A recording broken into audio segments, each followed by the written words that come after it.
Doctor. Ok.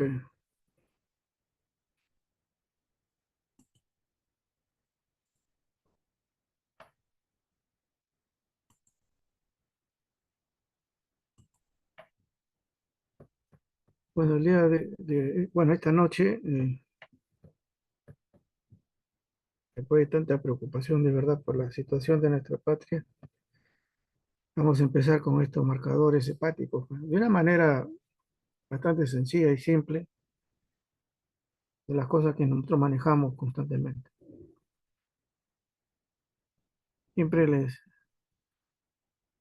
brindo algo para que puedan ustedes tenerlo presente, siempre la parte de la fisiología, etcétera, porque es importante conocerlo, pero no necesariamente seamos los especialistas. Y definitivamente ya las cosas, las funciones hepáticas han cambiado bastante. Hay muchas, eh, hay muchos estudios que se han hecho. Es importante conocerlo también. Es un laboratorio definitivamente muy especial. También hay marcadores, ¿no? En la cual ya se está manejando y acá están por lo menos tratando lo que más se puede reconocer, se puede decir. Entonces vamos a entrar ya a otro sistema de manejo de lo que es laboratorio, ya cuando se pide algo específicamente, ¿no? Pero todavía podemos nosotros tener la claridad, ¿no? De lo que los componentes todavía hexagonales y lo que también tenemos nosotros es las células que son importantísimas, ¿no? Las células que también son parte inmunológica del hígado. Y definitivamente una de las cosas que ahorita se conoce es sobre las células T hepáticas y la tolerancia, ¿no? Son linfocitos, solamente mencionarle que todos, ¿no? Linfocitos del hígado están enriquecidos con células asesinas. Estas células T asesinas naturales, células apoptóticas, muchas de las cuales se derivan de las células CD circulantes, los linfocitos.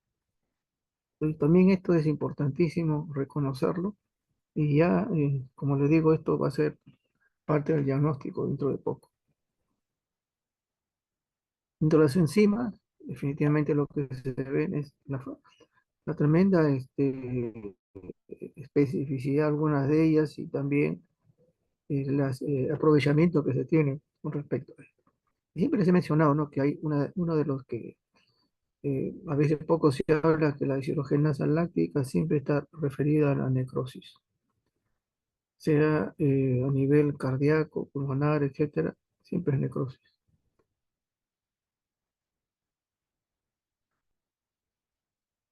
Y hay lo que llaman acá las causas de elevación de la concentración de enzimas hepáticas, tanto lo que es hepatocelular como colestásica.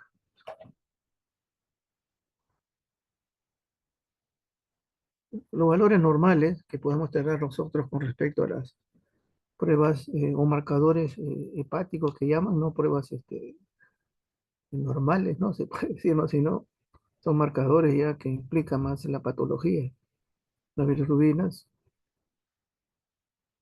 aspartato, alanino, etcétera.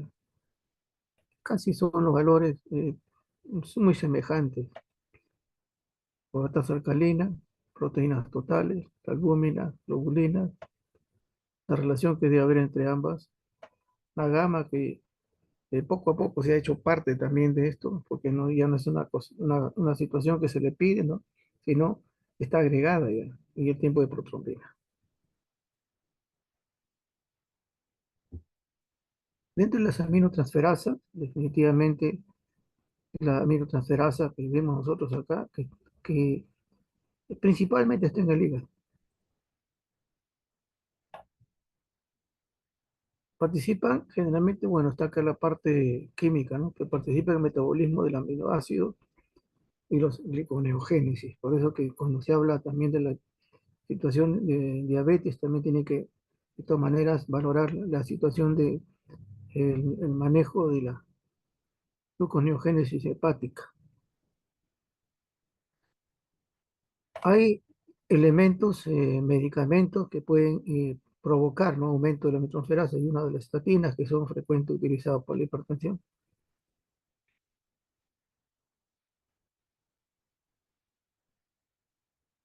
que es la TGP o la aminotransferasa, ¿no?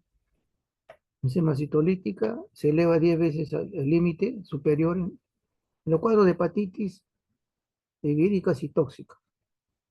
Su vida media es 45 horas y los valores tenemos nosotros acá, ¿no?, de 4 a 36 unidades por litro. Esto es lo que nosotros tenemos que fijar y en cada una de las patologías nos ayuda a nosotros a poder hacer un diagnóstico, ¿no?, presuntivo, ¿no? Porque tener nosotros acá 10 veces, estamos hablando hasta más, ¿no? Se eleva 10 veces el límite, pero se eleva 10 veces y aún más. Nosotros hemos tenido casos de hepatitis A, sobre todo, que superan las 1000 unidades. La TGO, que también es otra de las eh, aminotransferasa, en este caso, se utilizaba siempre, y esta es una de las cosas que, como la frecuencia, ¿no? Igual que las gamas que vamos a ver es en la hepatopatía alcohólica, en cuadro de fibrosis, hepatocarcinoma. Y se ve que esto más, eh, esta aspartato se eleva mucho más que las aminotransferasas, la TGP. Y también antes se utilizaba para el infarto del miocardio. Cuando tenemos nosotros aminotransferasas, ¿no?, TGP, en este caso la TGO mayor que la TGP, pero menor de 50 unidades o 5 veces lo normal, esto se observa aquí en procesos crónicos. La causa no hepática que se eleva, enfermedad celíaca y hipertiroidismo. Las causas hepáticas definitivamente hay déficit, hepatitis autoinmune, hepatitis viral crónica, hemocromatosis, esteatosis y enfermedad de hueso. Es lo que se observa el aumento de esta aminotransferasa. Una de las cosas que también se observa en el caso, como lo hemos mencionado, es la mayoría de las hepatopatías, el cociente de TGO y sobre TGP es menor a 1. Son las fórmulas de Ritchie, ¿no? Ritchie. Cuando el cociente es mayor de 1, se está hablando, en este caso, ¿no?, de hepatitis alcohólica, una relación de TGO y TGP mayor. Otra cosa también que uno tiene que tenerse cuidado es cuando podemos hacer la valoración de las transaminasas, porque la uremia, cuando aumenta ahí los niveles de urea, las transaminasas también bajan. Hay una situación de encubrimiento, ¿no?, acerca de este nivel. Podría estar elevada, pero no se eleva. Hay una, como es un falso, ¿no?, negativo. Eso hay que tener cuidado cuando uno tenga una urea bastante elevada. Y acá hay algunas condiciones, ¿cierto?, para que ustedes vean las causas hepáticas, obstrucción, la relación siempre de ritis, que es importante.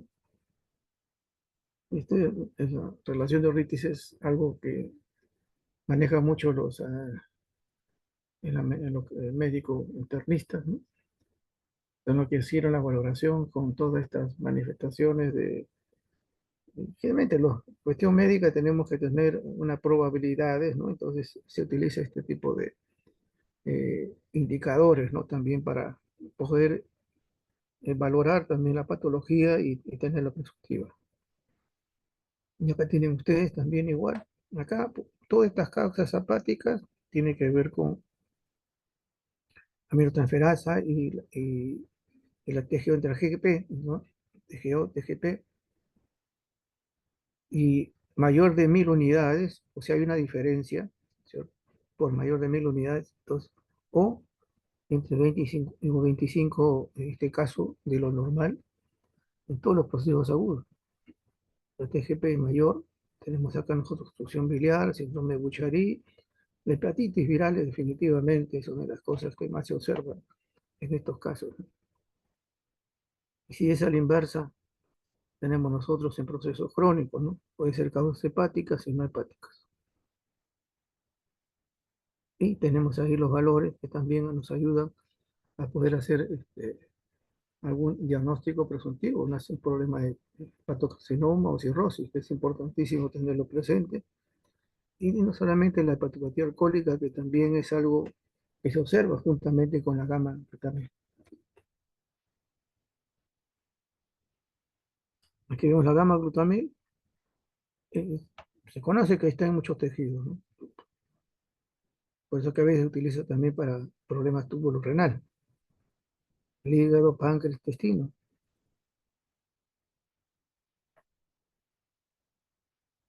Los valores que tenemos nosotros acá de 5 a 40 es un marcador de colestasis, ¿no? Porque eso está dentro de los conductos, es una de las ventajas mejor que la fosfatasa alcalina, es más sensible y está aumentada en alcohólico. Entonces, si tenemos una TGO aumentada y una gama, estamos pensando que siempre sea un problema hepático de origen alcohólico.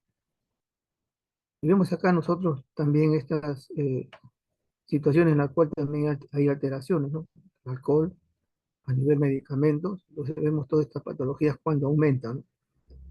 Incluso hasta lo que significa el infarto del miocardio. Lo hemos visto, más tarde hemos visto.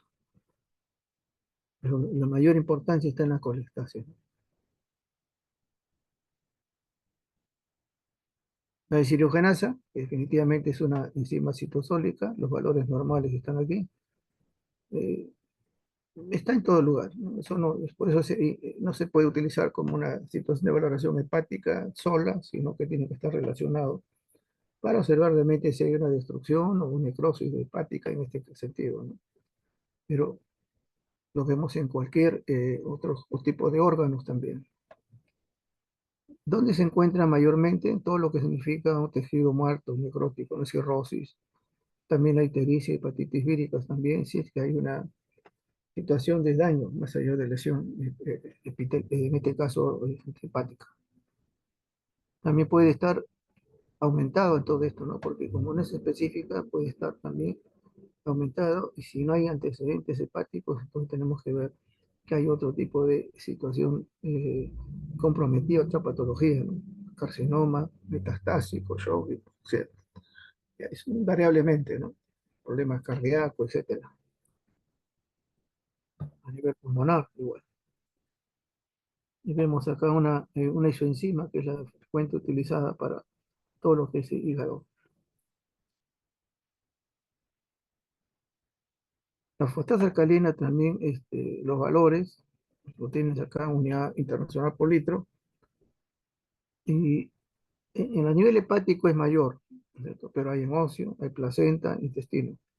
Entonces, junto con la gama, ya uno puede referir que es una colestasis evidente. Ya vemos, ¿no? Hepática, ósea, placentaria, intestinal.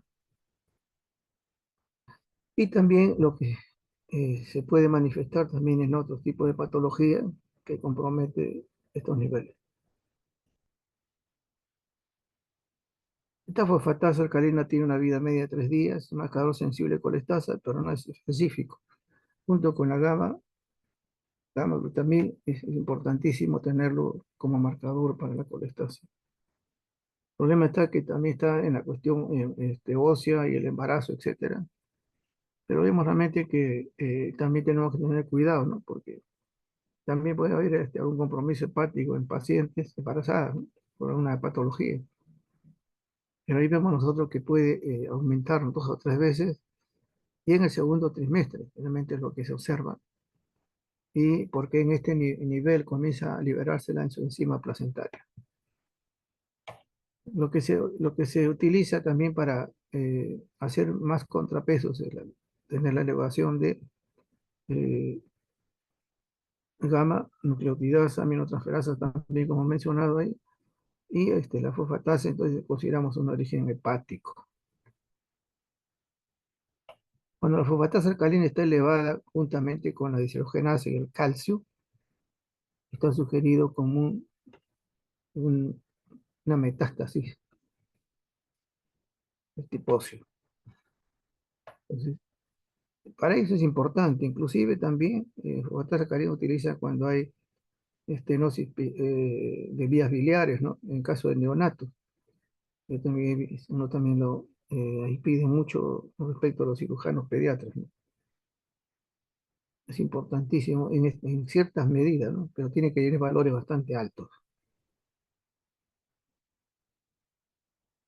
La albúmina, que también es componente de síntesis,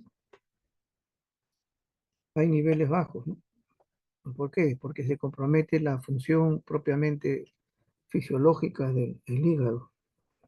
Entonces ahí en la citis tiene compromiso, especialmente cirrótico, quemadura, nefritis, hepatitis, cirrosis y necrosis hepatocelular, síndrome de mala absorción, enfermedad de Crohn, etcétera. La orina está baja porque hay pérdida, desnutrición y síndrome nefrótico.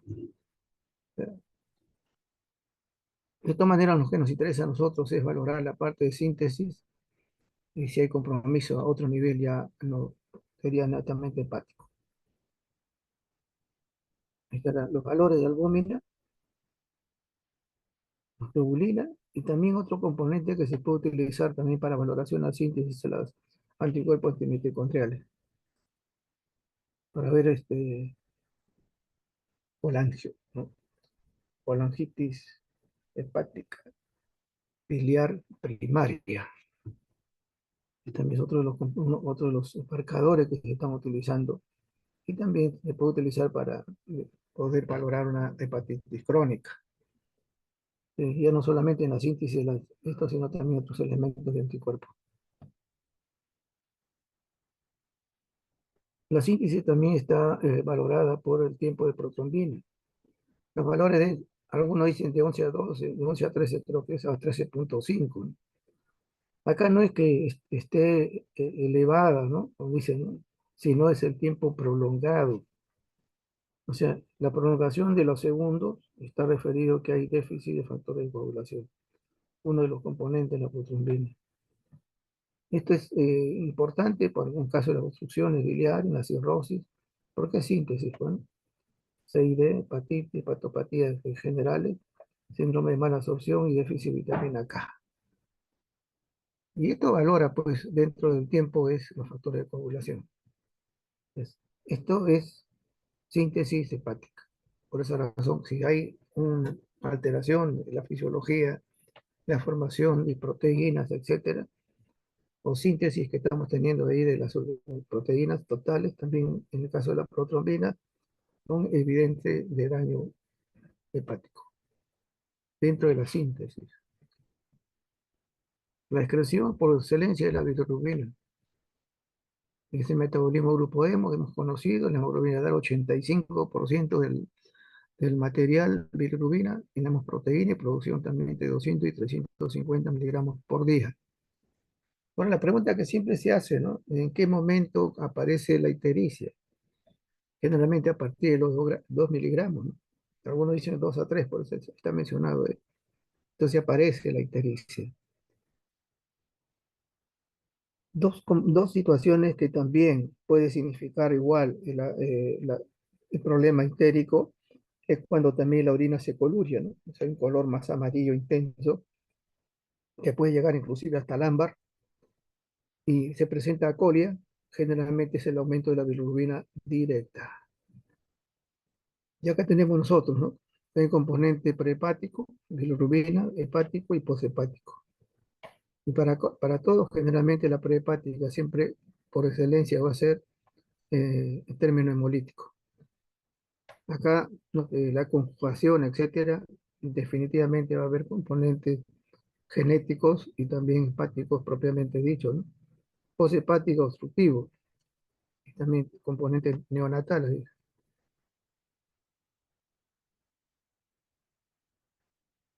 La bilirrubina directa está acá los valores frecuentes, puede haber alguna variación, algunos están hablando de 0,1 1,2, etcétera, 1,5. Generalmente los valores son referidos. ¿Cuándo está la bilirrubina directa alta, ¿no? En los problemas de hepatitis viral y drogas. Y si este caso también está bilirrubina directa en parte obstructiva, porque hay un cáncer en la cabeza de páncreas, y una coledocolitiasis, ¿no? La obstrucción. La indirecta generalmente es hemolítica, de recién nacido y síndrome de Gilbert. Si hay hemoglobinopatías también, reacciones transfusionales. Por esa razón que hay todo lo que significa parte hemolítica, definitivamente es la bilirrubina indirecta. No se olviden de que en la orina, ¿no es cierto?, hay coluria, se mete la directa. Cuando hay hiperbiliemia mixta, se puede decir que tanto la bilirrubina directa e indirecta, la subida es bastante marcada, ¿no es cierto? Hay en caso de hepatitis con conofitis y también en cuadros metastásicos, ¿no? El cáncer de otro tipo. Entonces, todos estos valores que podemos nosotros dar, referidos siempre a los cuadros de lo que estamos viendo acá, ¿no? Prehepática, hepática y poshepática, frecuentemente. Y ahí determinar cuál es el daño que el órgano está teniendo. Ahora, no solamente existen esas pruebas, ¿no? Nosotros vemos lo que hemos visto nosotros en estas pruebas con la cinta de orina, hemos visto la presencia de urinógeno o bilirrubina, ¿no? Y siempre cuando hay urinógeno estamos pensando que puede haber algún compromiso de tipo hepático, ¿no? Pero no siempre, pero por lo menos si hay una evidencia bastante elevada, vemos ahí, ¿no? Hay valores que podemos tener y el aumento siempre de esto va a ser cuadro hemolítico, hepatitis infecciosa, tóxicas y colangitis. Pero una de las cosas que sí se toma como una especie de alerta es que cuando hay aumento se considera un signo temprano de daño hepático agudo. Es una de las cosas que uno tiene que valorar, por eso que si aparece, no hay mayor compromiso hepático, bueno, puede ser por la carga, ¿no?, hemolítica, pero si hay una situación ahí bastante marcada, tenemos que ver, ¿no?, cómo está la situación del hígado, porque nos está hablando de que hay un daño hepático agudo. En las pruebas funcionales, eh, muy poco se hace, definitivamente antes hacíamos bromosultaleína, pero el problema son, ¿no?, a veces muchas situaciones técnicas que ahora ya más se utiliza la situación genética o molecular. Pero esto es lo que se hacía años atrás y que hasta ahora también en algunos lugares se están haciendo, ¿no? Es útil, sobre todo, que para el diagnóstico de enfermedad de Johnson, problemas de conjugación. El test de indocianina también igual está hablando de si no hay alguna, eh, ciertamente el problema de flujo, ¿no? Como si fuera un diagnóstico de tránsito intestinal igual. Eso también se hace a nivel de esto. El test de galactosa también igual. Los resultados son normales en la colestasis, ¿no? Pero disminuyen en donde hay insuficiencia hepatocelular. Cosa que, como les digo, son pruebas que muy poco se hacen porque ya tenemos ahí evidencia. Si hay un problema hepatocelular, estamos hablando del problema de síntesis, tenemos ahí la protrombina y tipo de protrombina y las proteínas y también otros marcadores anticuerpos.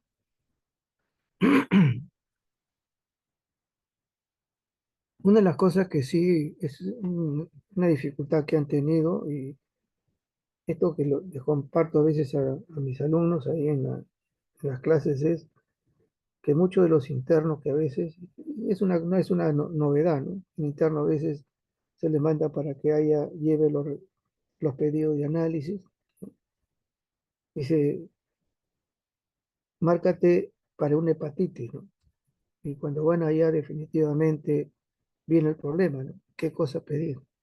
Y se nos han acercado, ¿no? Bueno, hay que pedirle esto, ¿no?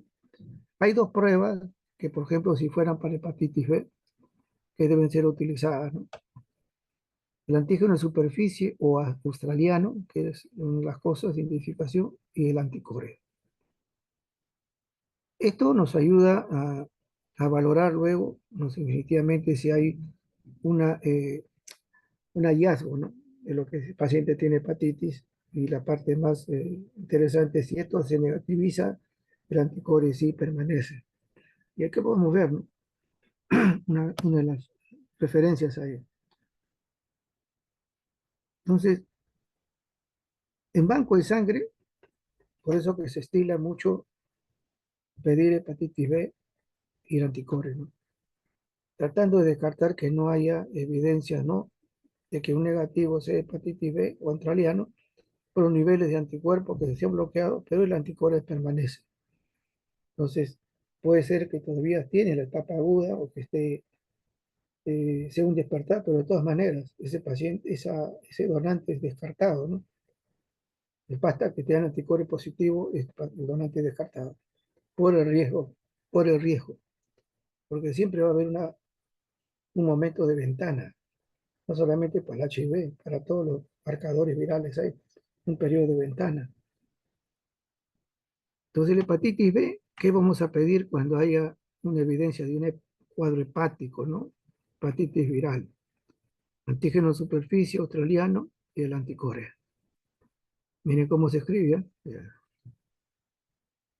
Si fuera una hepatitis A, definitivamente se debe pedir así.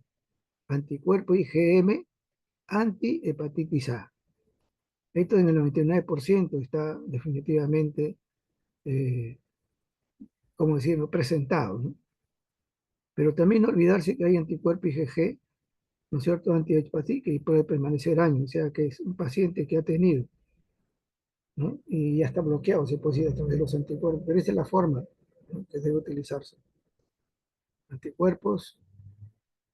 Ahora, ¿por qué el antígeno? Algunos manifiestan que a veces el antígeno es muy difícil de poder eh, diagnosticarlo, se puede decir, ¿no?, o aislarlo. En caso de la hepatitis C, también la forma como se debe pedir es anticuerpo, en este caso anticuerpo, antihepatitis C, por ELISA o por biología molecular o PCR. Esta es la forma que se debe pedir en caso de la hepatitis C, es el anticuerpo. Y el delta, cuando es el delta, que definitivamente es muy poco los casos, es antígeno de hepatitis delta. Esa es la forma como se debe pedir. El marcador tumoral, por excelencia, que se utiliza bastante frecuencia, es el alfa-fetoproteína. Ahí están los valores referenciales, en qué caso, ¿no?, el carcinoma hepatocelular, carcinoma embrionario de testículos, y hay situación de casos que hemos visto nosotros. Las elevaciones no son muy marcadas, pero hay elevación. Cáncer de estómago y cáncer de pulmón. Entonces, son estos marcadores que se utilizan exclusivamente para este daño no carcinomatoso a nivel hepático sobre todo.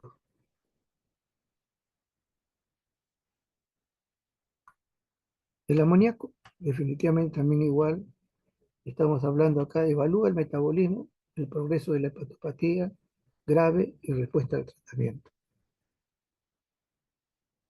Hemos visto que el amoníaco, ¿no es cierto?, o la urea en este caso, ¿no?, también son marcadores que ensombrecen la parte de las transaminasas. Ahora,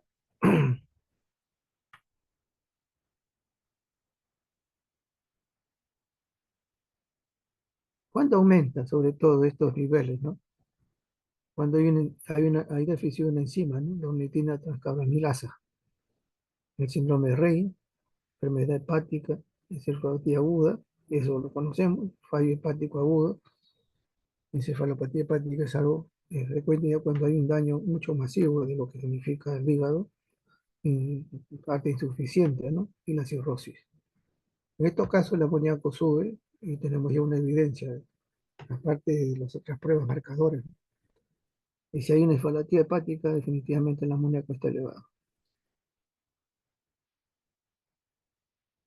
Acá hay unas consideraciones también para tenerlo presente, porque estos son cuadros que hay que tener, ¿no? Clasificación de colestasis y ejemplos clínicos, ¿no? Hemólisis, realmente situaciones autoinmunes, en infecciones, en todo lo que es medicamentos, errores genéticos, Se dan cuenta, o sea que hay esta situación de manejo también genético cuando a veces se observa algunos elementos y la persistencia sobre todo de una bilirrubina. Errores genéticos, autoinmunes, situación neonatal, intrahepático,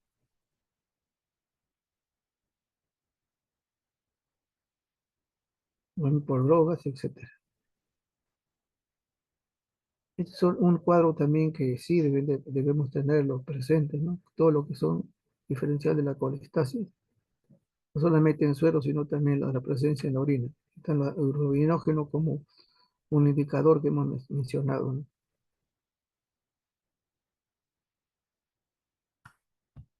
Ahora, dos cosas interesantes, porque son las cosas más frecuentes que observamos nosotros, ¿no? En el virus de la hepatitis A es un picornavirus, incubación 4 semanas, pero si nosotros lo tenemos antes, a pesar de que hay una manifestación ahí del paciente, la típica es, ¿no?, la contaminación de alimentos, el agua, etcétera. eh, Miremos que en las 4 semanas todavía hay manifestaciones, ¿no? La transmisión fecal oral, el virus siempre se va a estar eliminando a través de las heces. Por eso el antígeno dice no es detectado en suero, es difícil. Por eso que tenemos los anticuerpos para hacer IgG y IgM. Y el IgM sí manifiesta, como ya lo conocemos, es la infección aguda y aparece precozmente.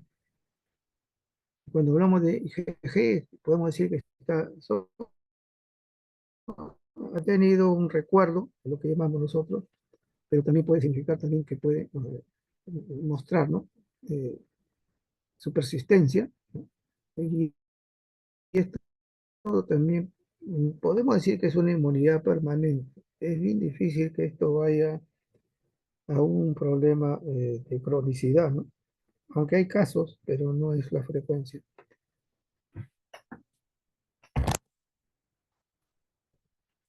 La endemicidad, porque la parte de salud pública también es importante tenerlo como nuestra patria, ¿no? Hay lugares donde no hay agua ni medida de saneamiento, ¿no? Entonces, no es infrecuente tener esto. Y sobre todo cuando hay a nivel de, ahorita estamos un poco con bastante frío, pero cambio ya el clima, definitivamente ahí hay muchas cosas que se malogran. El agua muchas veces es algo vital que no se pierde. Pues esto, y teniendo los anticuerpos anti-IgM y IgM, tenemos nosotros el diagnóstico, ¿no? Aparte, que es lo más importante, ¿no? Y de hecho el antígeno difícil que pueda ser detectado. La hepatitis B, como ya he mencionado, aparece en las 4 semanas de la exposición de este caso de infección.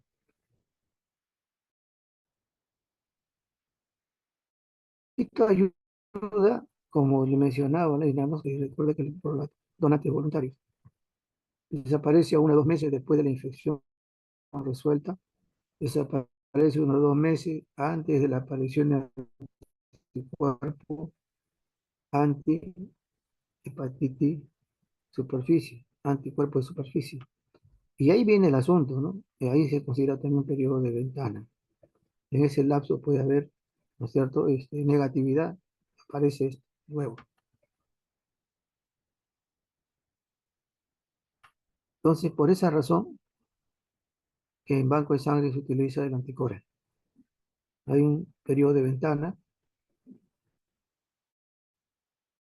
estamos hablando de meses, entonces el anticore ayuda a poder diagnosticarlo, la positividad de la hepatitis B. La persistencia nos lleva a una hepatitis crónica, ¿no? Y es otro de los factores también de un hepatocarcinoma, igual que la hepatitis C. Este es el anticore. En la infección aguda, el IgM va a aparecer 1 o 2 semanas tras el antígeno de superficie o el antígeno australiano. El anticore persiste en 6 meses. Y este es un marcador en periodo de ventana. Persiste años. Entonces, si yo encuentro una hepatitis B negativo, puede encontrar un anticore positivo así. porque esto me está indicando que un cuadro de hepatitis viral B, por donde ven ustedes ya algunos componentes también que utilizan para eso. En caso de la hepatitis C, no sé por qué como si fuera, ¿no? ¡Pah! La han cortado. El periodo de incubación es 180 días. La transmisión por vía parenteral. Y es considerada una hepatitis post-transfusional, pero no solamente post-transfusional, sino también quirúrgica.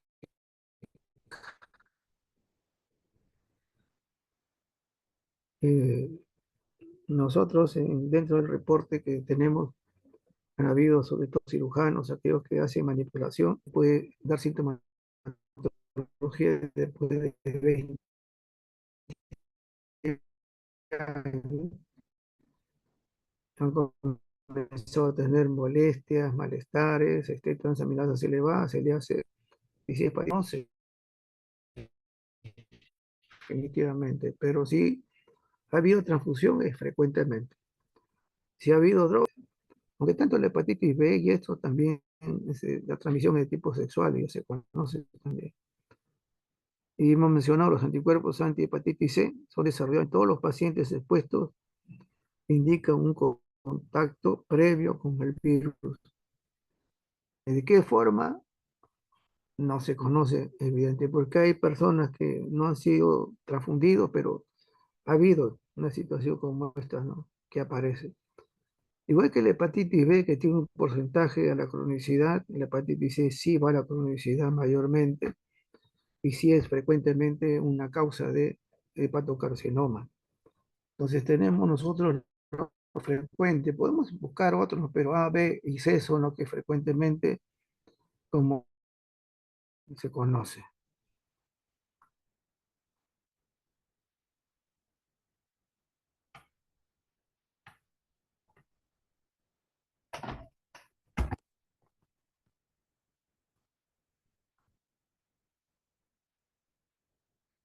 Bueno, hay una situación también que no se puede descartar porque siempre, no necesariamente alcohólica, pero sí en la alcohólica hay situaciones que podemos ver así, ¿no? Que todo dice la forma de la epidemiología,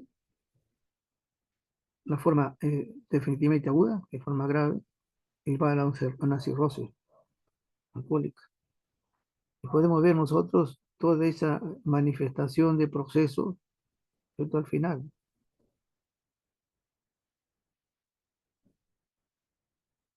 Entonces, aquí tienen ustedes, inclusive la analítica, ¿no? De lo que significa la esteatosis alcohólica, y vemos ahí, suele ser normal o aumento, que definitivamente no es muy alto, a veces las transaminasas, ¿no?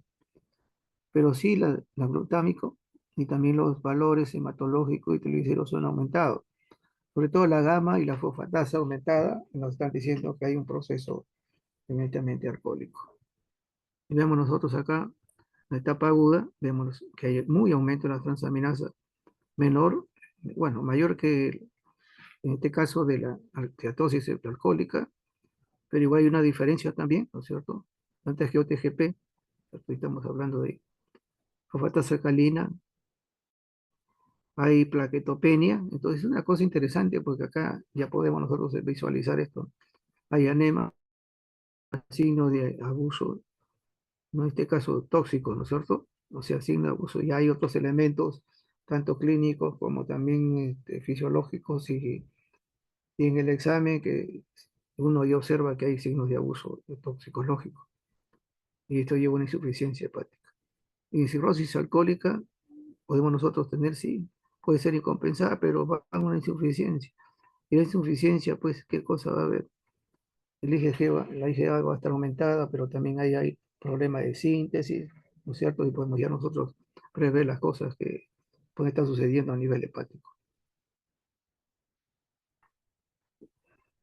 Otra de las cosas que como médicos también ustedes tienen que conocer que hay pruebas. Ahora, pruebas que realmente provocan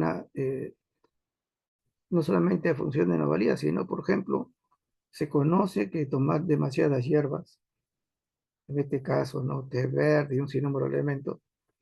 A veces somos muy acuciosos para tomar todo tipo de bebidas, ¿no? Que no debe ser buena, no debe ser mala, pero abundantes, ¿no?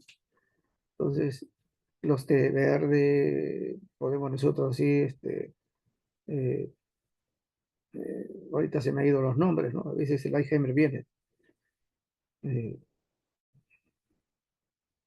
Hay muchas bebidas que utilizan plantas, no solamente la manzanilla, el anís, sino otras, ¿cierto? Entonces, estos elementos se conoce que cuando hay bastante, provocan aumento de las transaminasas. Entonces, uno tiene que darse cuenta que hay que eliminarlo.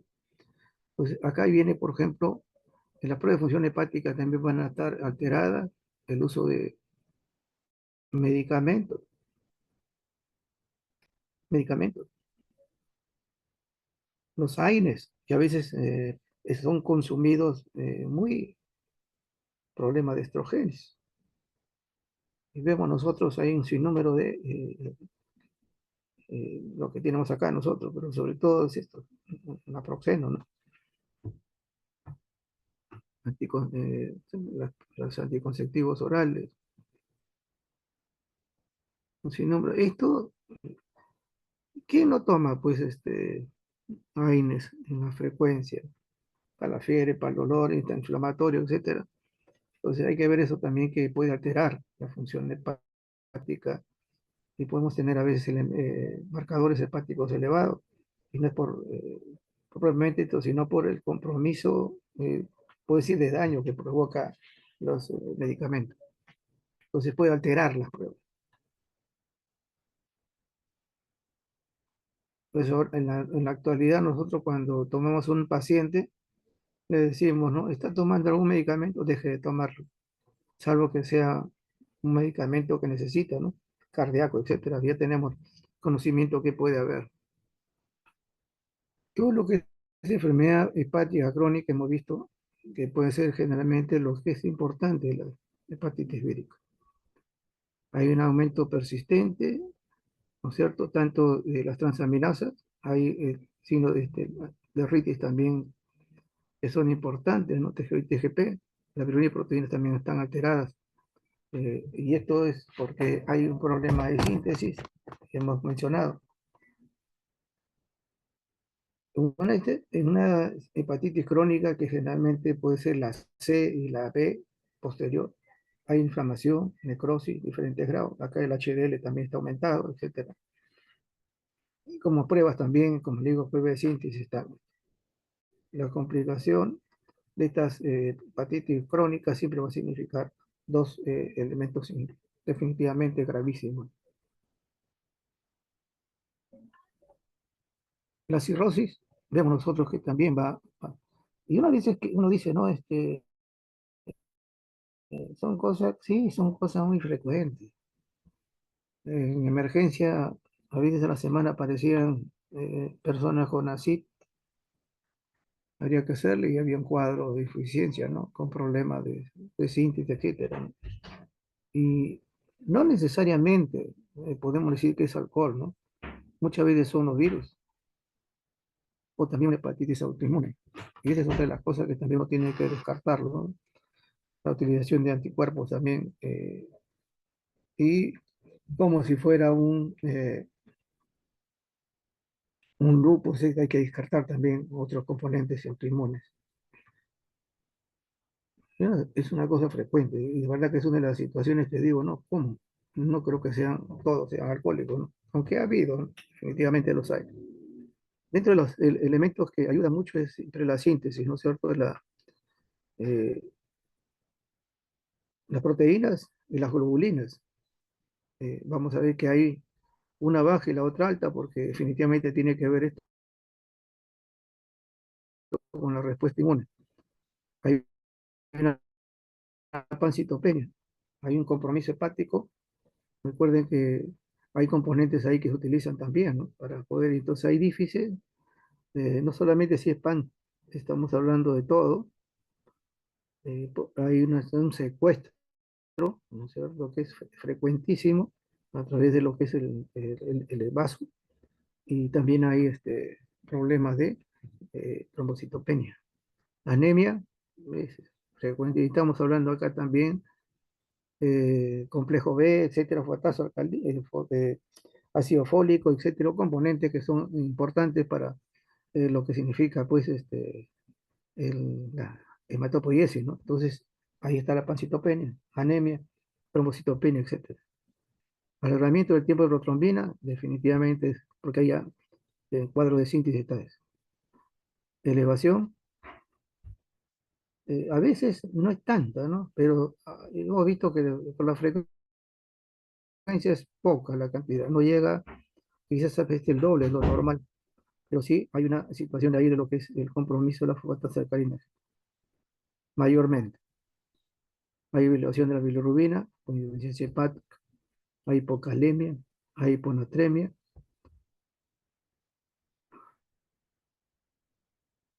y vemos nosotros que también hay estado alterado también. ¿Por qué? Porque definitivamente tenemos que ver cómo está la glucosa en la diabetes mellitus, también un componente, ¿no? Y la resistencia a insulina. O sea, que necesariamente, ¿no? Son parte también de la parte bioquímica del hepático.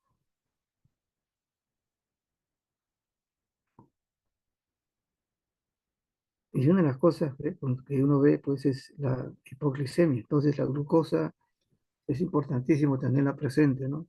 Cuando hay este tipo de problema, ¿no? De cirrosis. Y esto se ve definitivamente con frecuencia. Definitivamente, y todo lo que es síntesis está abajo. En este caso, el colesterol también que se puede sintetizar ahí está abajo. Está abajo el tiempo de protrombina, está abajo las proteínas, alta la... Entonces vemos todo un sinnúmero de elementos importantísimos para valorar lo que significa este problema cirrótico. Creo que es lo último. Vemos nosotros el término de hepatitis autoinmune y hay unos sinnúmero de marcadores que hay que hacerlo porque son parte de los factores. Son parte de los factores. Y ahí vemos nosotros el ANA, SMA, etcétera. Son también lo que se llama a nosotros es las globulinas que están también, en este caso, comprometidas. Entonces, ya con esto, y utilizando también todos los elementos de lo que significa también, no solamente el autoanticuerpo, sino también eh,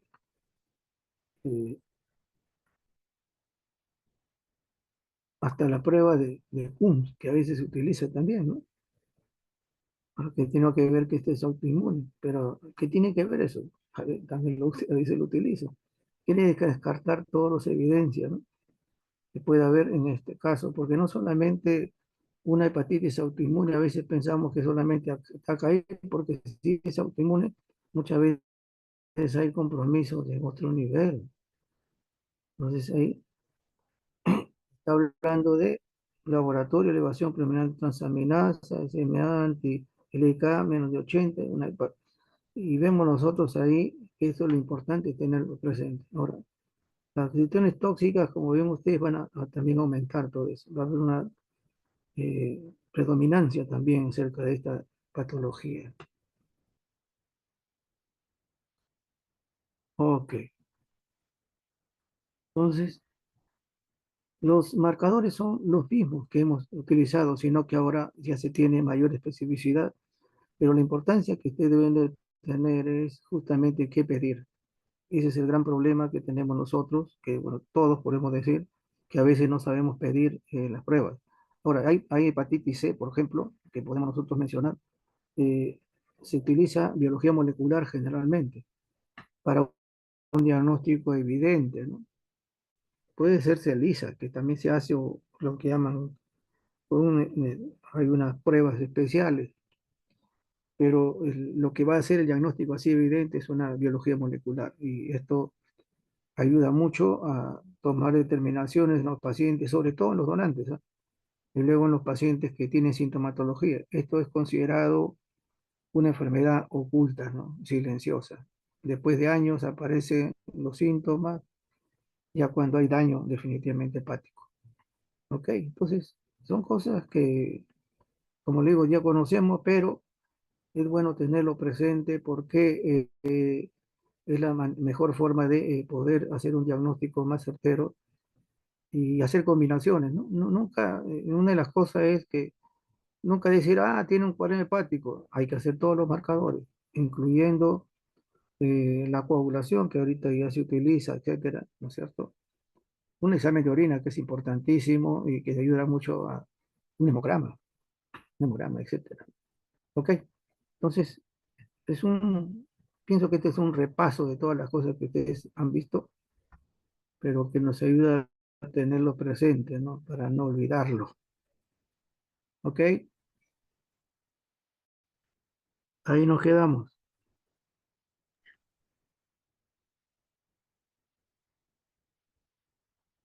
Ahí nos quedamos o nos vamos. Gracias, doctor. Muchas gracias, doctor. Buenas noches. Buenas noches.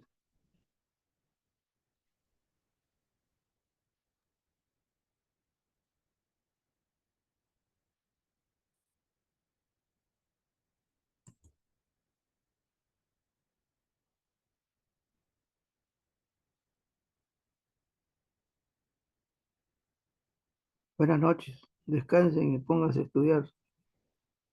Ya, Gracias, doctor. Buenas noches. ya viene ya el examen, ¿eh?